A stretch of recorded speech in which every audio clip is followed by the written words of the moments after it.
Hello, welcome back to the Affordable Housing Centers of Pennsylvania. This is Ken Bigos. This is Tuesday, April 11th. This is the anniversary of the Fair Housing Act that was enacted in legislation back in 1968, 1 week after Dr. Martin Luther King Jr. was assassinated. It was kind of like his legacy in terms of his passing. And we're going to touch on other parts of the fair housing law and how it impacts people with housing choice. Last week, you heard my presentation of how landlord tenant violations can result in tenants impeding on their right to choose or right to have suitable housing in their situation. For us today, we're going to talk about mortgage lending and how uh, they can violate someone's fair housing choice and things to have you be aware of.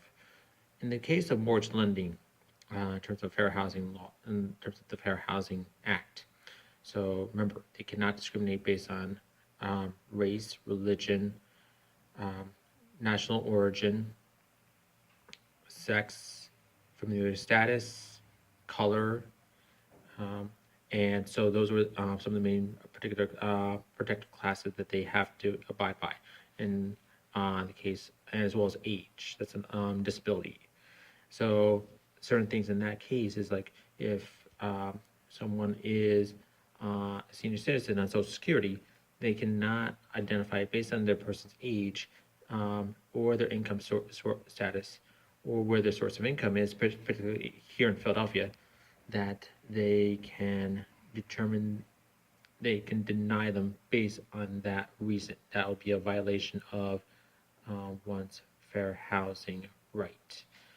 Um, in terms, also, it's also not only just the access to credit, but as well as if there is differentiations of the amount of credit or the terms that are imposed.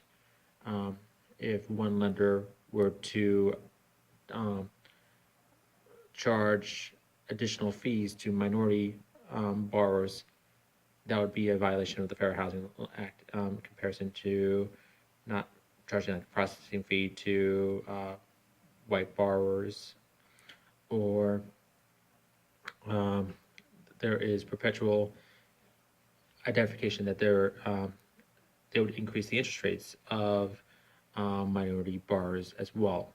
So those are the main ways that lender can discriminate against someone for their fair housing choice, and to be informed about that. So thank you again for joining us, and we look back to seeing you in more topics about the fair housing law. Thank you.